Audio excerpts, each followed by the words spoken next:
Good afternoon, ladies and gentlemen.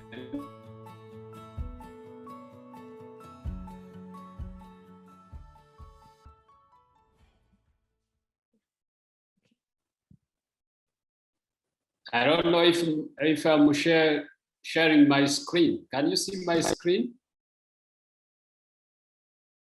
Yes. Can yeah. Yes, you can see my screen. Can you hear? Yes, you can see your screen. Okay, thank you so much. As she has mentioned, my name is Denis Bikesha. I work for the University of Rwanda, and I'm the Dean of the School of Law.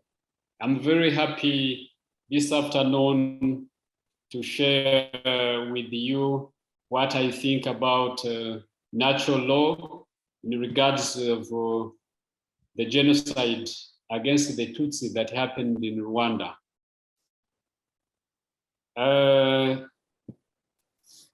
It is my opportunity to share the underlying natural law, human rights precepts of natural law as experienced in Rwanda, especially in the genocide against the Tutsi.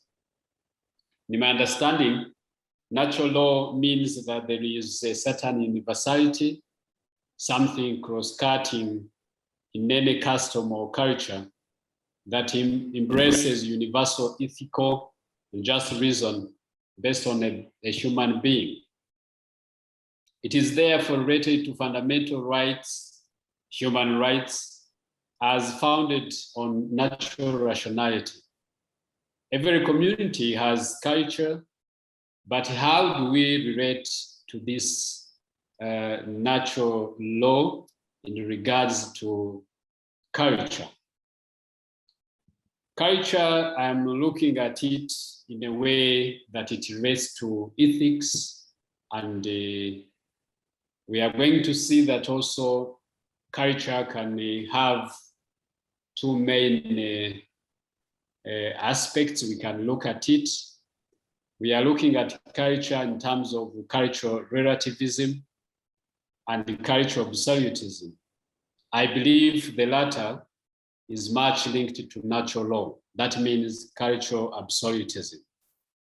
According to Jacques, he explains that in natural relativism, there is, considering both primitive and modern cultures, an extreme variation in customs, manners, taboos, religions, moralities, daily habits, and attitudes from culture to culture.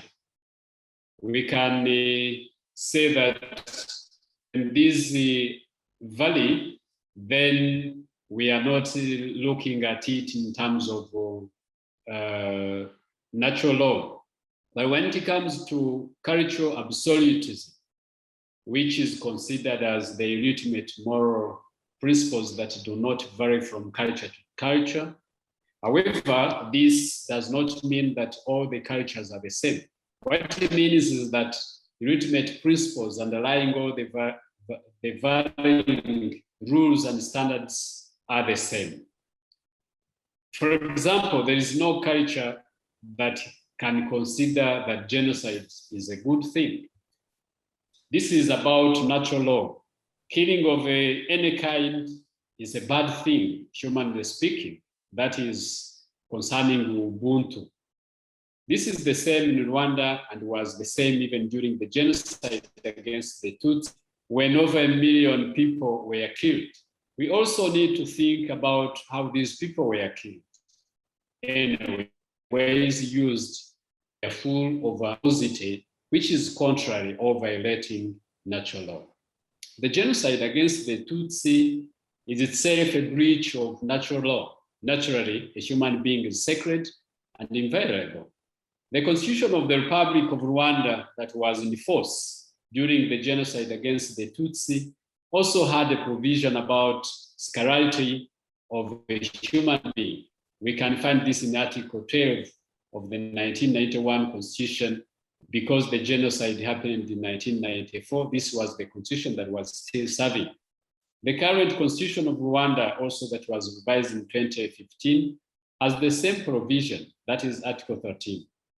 The government that was supposed to protect its people to enjoy natural rights, fundamental, inalienable rights, violated the very rights by planning and committing the genocide against the Tutsi. What should be done when natural law is violated by the government?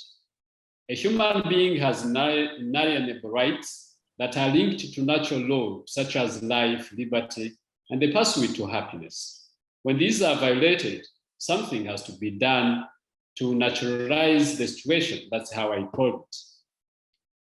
Some people suggest that the government that has done that should not keep in power, therefore has to be overthrown. When these unalienable rights, of course, have been violated, we find that, for example, what is said by the Guild of the Catholic Lawyers of New York in 1959, it says when these unalienable rights are tampered with by the government, it is the right of the people to alter or to abolish it and to institute a new government. In this regard, the genocide against the Tutsi was stopped by a team of rebels known as RPF, Rwanda's Patriotic Front, that at the same time toppled the government that planned and perpetrated the genocide against the Tutsi. Secondly, there has to be restoration of dignity of the deceased. In the aftermath of the genocide against the Tutsi, the government, survivors of the genocide, and the citizens in general have acted to make sure that the victims whose bodies or remains were thrown here and there are buried in dignity. This has necessitated procedures such as exhumation of the remains, because natural law dictates that when a human being dies, the next thing ahead is a decent burial. During the genocide, there weren't decent burials, of course, which is also a violation of natural law, additional to the killing, loss of life itself. There was also assertion done on dead bodies, you can imagine. The ways to have this happen, there has been exhumation of the bodies or remains of the genocide victims. It takes long and costly procedures, of course. The graves are opened. Sometimes the exact place is not easily targeted due to the long time that has passed. But there are different representatives, like the local authorities, survivors of the genocide against the Tutsi, psychosocial experts, security organs, to make sure that everything is done as planned. The presence of medical personnel is also important to help disinfect the graves. Lifting the bodies or remains from the graves, this is mostly done by the survivors of genocide because this is a direct attachment to these remains. Then what follows is decent burial that is done to respect natural law. I have included some pictures. Sorry that some of these pictures, of course, may be shocking because of the procedures that are taken. But normally what happens is that the people in the neighborhood take hoes and start digging when someone has located the place. As I have mentioned, sometimes it's not easy to say this is the exact place. And sometimes the hoes may not be useful, so machines, you can see like a bulldozer is used to make sure that the terrain is dug, and then they can find the remains.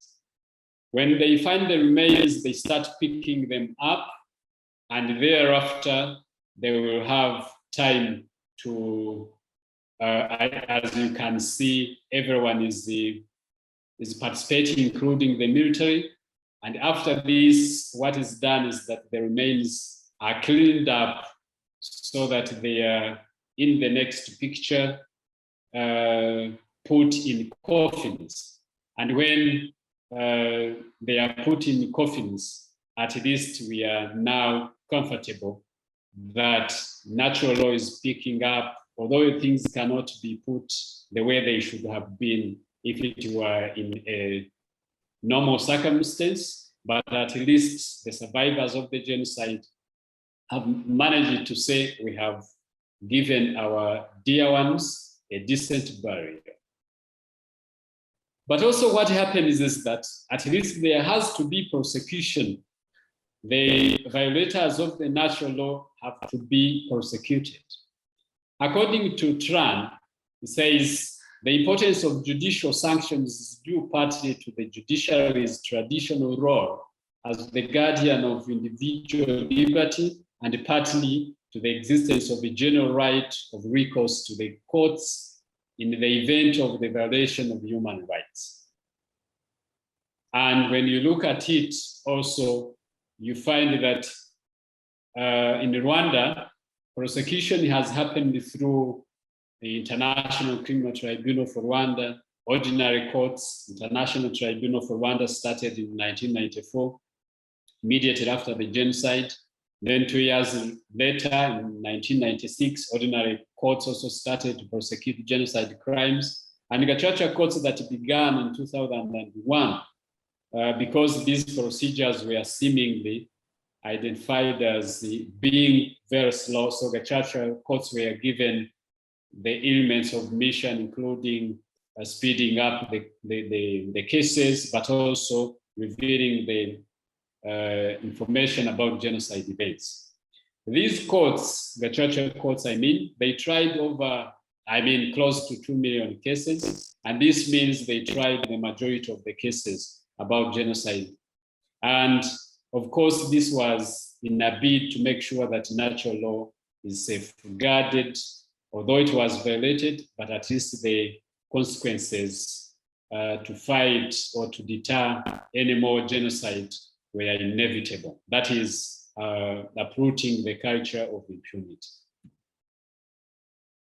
In the aftermath of the genocide also, or where there is violation of natural law, there is a lot of trauma, therefore leading to trauma counseling if the situation has to be attended to. Rwanda has had a lot of trauma cases in the aftermath of the genocide against the Tutsi.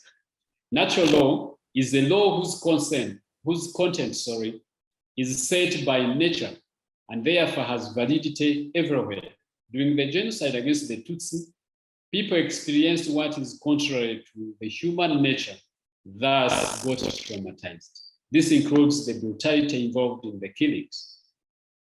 The Rwanda Biomedical Center, RBC, estimated in 2019 an overall 3.6% incident of trauma among the general population with the age between 14 and 65 years, peaking at a worrying situation of 27.9 or almost 29% among genocide survivors. So in the whole population of genocide survivors, 27.9% of the population have been traumatized. It is the responsibility of the government and the stakeholders to rescue the situation. This is the work, of course, of the trauma counselors. And by all those, we may come to a conclusion that at least natural law be violated systematically. However, although the situation after which may not be completely reversed, there is a necessity to do something to naturalize the situation. That is to make sure that at least the violations of natural law are attended to, and also to deter any other deeds that are attacking natural law. Most of these deeds are done under the auspices of transitional justice. So you will find that in the pillars of transitional justice is where you can also get the natural law that was violated to be at least to get prosecutions, to get reparations, to fight these trauma cases, and so forth. It is not easy to handle a situation whereby natural law is violated systematically, but Rwanda has tried mainly because of the innovative way of applying tradition-based approaches, which is purely Rwandan and we would say African. I want to thank you for your attention. Thank you so much. Thank you so much, Mr.